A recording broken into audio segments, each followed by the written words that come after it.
Eu queria começar a aula de hoje contando uma história para vocês. A história do irmão do Rav Zusha e do Rav Elimelech de Lijansky. Tá? Esses dois são sábios da Torá, muito elevados e até famosos, vamos dizer assim, entre os estudiosos. Essas duas figuras são realmente muito especiais, o Rav Elimelech de Lijansky e o irmão dele, o Rav Zusha. Só que eles tinham um terceiro irmão, que é o Rav Mordechai.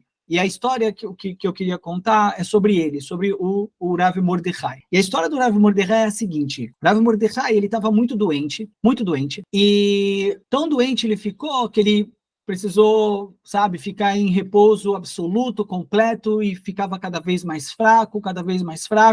Parecia que a alma dele estava, aos poucos, indo embora do corpo e tudo mais. Então, um dos seus alunos foi até a sua casa e realmente, sabe, começou a rezar para que o professor dele melhorasse e tal, mas nada acontecia. Então o Rav Mordechai foi ficando cada vez mais fraquinho, até que praticamente ele já não estava mais respirando. Então um aluno pegou ele, deitou ele no chão, sabe, como costume mesmo, é feito dessa forma, né? Colocou um lençol sobre ele. E aí então é dito que nos mundos superiores, o Rav Elimelech estava diante da corte celestial, né, onde as pessoas são julgadas depois que saem desse mundo, e durante o julgamento do Rav Mordechai, apareceu um dos irmãos dele, o Rav Zusha, e então o Rav Zusha começou a chorar e dizer, poxa, olha, é correto que o fruto seja colhido da árvore antes do tempo exato? É correto que que uma pessoa jovem deixe o mundo físico de forma tão prematura, né? Então esse irmão dele, o Rav Zusha, falou isso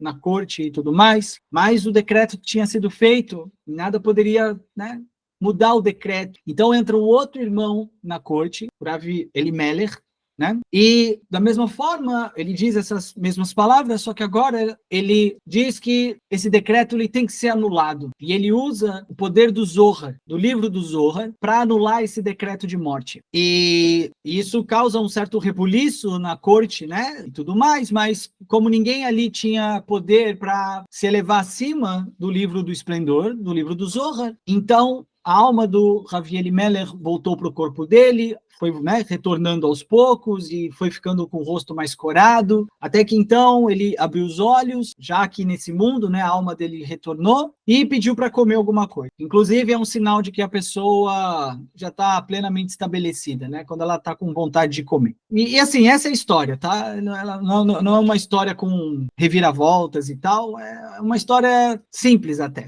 Mas existe algo muito importante por trás dessa história e que está conectado com a porção dessa semana, tá? E qual que é a lição? A lição é a seguinte: na nossa jornada, muitas vezes, ocorre aquilo que a gente chama de queda espiritual. O que é a queda espiritual? Queda espiritual ocorre quando a gente comete alguma ação baseado exclusivamente no nosso Yetzer Hará, no nosso desejo de receber somente para nós mesmos, tá? Esse é o Yetzer Hará. O que é o Yetzer Hará? O que é a má inclinação? É o nosso ego.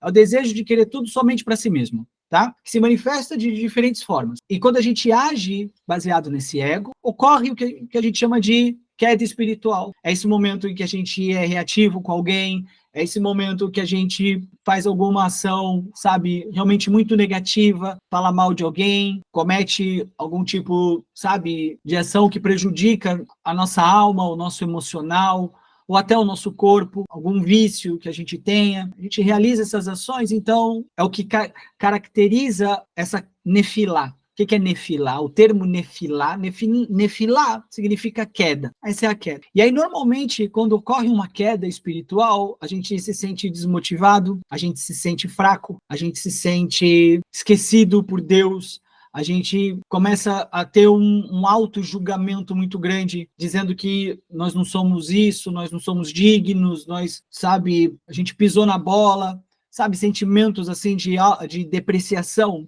autodepreciação. A gente começa a se sentir o pior ser humano da face da Terra. Tudo isso são efeitos dessa nefilá, dessa queda espiritual. Então, da mesma forma, né, como o Rav Elimelech,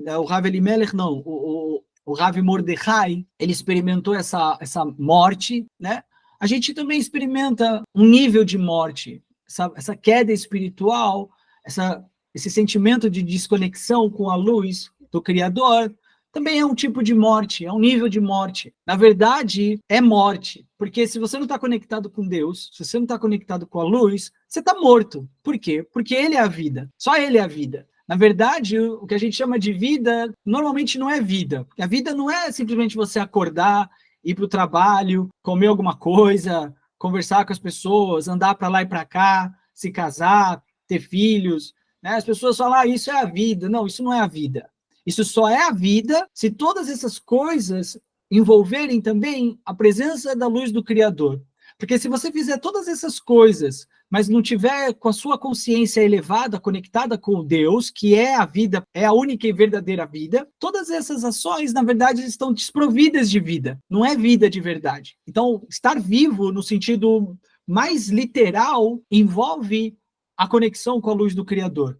Então, se a pessoa realiza todas essas ações que aparentemente, né, mostram que ela está viva, vivendo sua vida, na verdade ela não está vivendo nada, não tem vida ali. Só tem vida quando tem Deus envolvido nas atividades que a gente realiza no nosso dia a dia.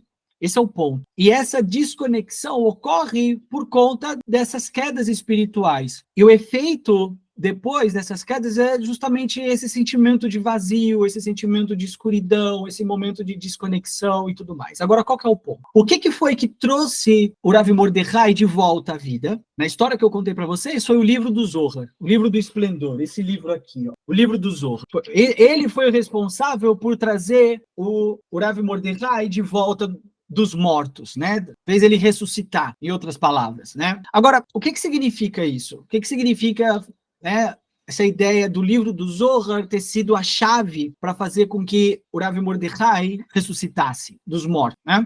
A ideia, na verdade, é sobre Chokhmah. Chokhmah. O que é Chokhmah? Chokhmah é sabedoria. Sabedoria. Olha, eu vou contar uma coisa para vocês agora, pessoal minha, tá? Tudo bem. Semana passada, eu vivi uma queda espiritual. Eu experimentei uma queda, tá? Uma queda. Realizei uma ação, né, advinda do meu ego, e depois de ter feito essa ação, tive esse sentimento de queda, de desconexão, me conectei com energia de morte, ok? Me conectei com energia de morte. O que eu fiz? Sentei aqui na minha cadeira e peguei um Zohar, e folhei um Zohar, estudei um pouco de Torá e tal, e olha, como um milagre, como um passe de mágica, eu voltei à vida. A minha consciência se elevou, eu li ensinamentos, sabe, relacionados a desafios que a gente enfrenta na vida da gente e que muitas vezes eles são, inclusive, necessários. Enfim, e outros estudos também, inclusive essa aula que eu estou apresentando para vocês, né? E esse tema especificamente veio nesse momento pós-queda. E qual que é a relação disso com o Chokhmah, com sabedoria, ou com o Zohar, né? A relação é que quando a gente se conecta com o estudo, com Zohar, com Torá, qualquer estudo relacionado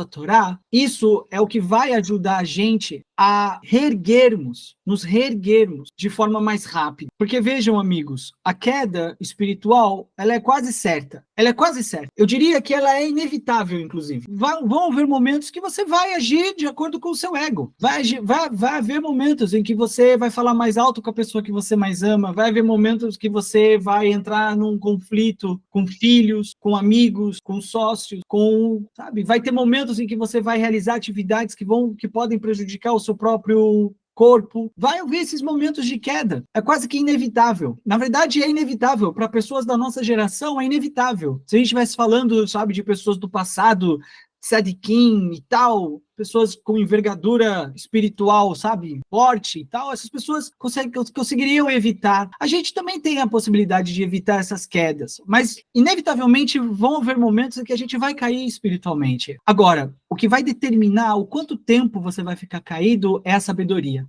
É o quanto previamente você se dedicou a se conectar com a sabedoria divina. E, portanto, eu posso afirmar para vocês, com toda a experiência de um professor, não só de um professor, mas de uma pessoa que está nesse caminho espiritual com vocês, os anos de estudo com Torá, com Kabbalah, é o que hoje me possibilita uma rápida recuperação depois de uma queda. O que possibilita a gente de nos reerguermos com velocidade após uma queda espiritual é justamente os momentos de conexão com a luz que nós tivemos no passado, os momentos de estudo que nós realizamos. Em outras palavras, o fato de você estar hoje aqui, estudando essas palavras, estudando sobre isso, o fato de você estar ouvindo isso que eu estou falando para você, é o que vai te ajudar a se reerguer com velocidade no momento que você cair espiritualmente. Por isso que é tão importante, amigos, por isso que é tão importante a gente reservar um tempo para poder estudar a Torá, para poder se conectar com o Zohar, para poder se conectar. O Zohar representa o que na história do Rabi Mordechai? O Zohar representa a conexão com a sabedoria, porque a sabedoria é a luz, é o Hiyut, é a vida que está ali na sabedoria, no estudo avançado que a gente está realizando às quintas-feiras, inclusive, a gente aprendeu que a luz da sabedoria é o que dá vitalidade. E é exatamente isso, Porque, de novo, é inevitável a gente cair, é inevitável a gente cometer uma haverá, uma má ação, né, traduzindo. É inevitável. Só que pelo fato de você ter se conectado com essa sabedoria, ter se dedicado, ter estudado, e tudo mais, as chances de você se recuperar de uma forma mais rápida e não se deixar levar por tristeza, depressão, escuridão, desconexão, desespero, dúvida e etc., é muito maior. E eu estou falando por mim, estou falando por experiência própria. Eu caí, eu entendi que eu tinha me desconectado da luz do Criador, eu vim para o meu escritório, eu sentei na minha poltrona, eu peguei um livro de estudo de Torá, peguei o meu Zohar, comecei a estudar, ler, quando você menos imagina, você já está com a consciência elevada de novo. Você já fez a techuvá que você precisava. Você já ressuscitou. Você já voltou dos mortos para a vida. Por quê? Porque você estabeleceu uma conexão com o Hashem. Você estabeleceu uma conexão. Só que o que eu quero que vocês entendam é que se eu não tivesse por muitos anos, hoje quase 20 talvez, né? Acho que 17 anos já, nessa jornada, por conta de todos os estudos, por tudo que eu tenho de bagagem, é a isso que se deve o fato da pronta recuperação depois de uma queda. Esse é o ponto que eu realmente quero que vocês internalizem, que vocês entendam a importância que a gente tem que dar para o estudo da Torá.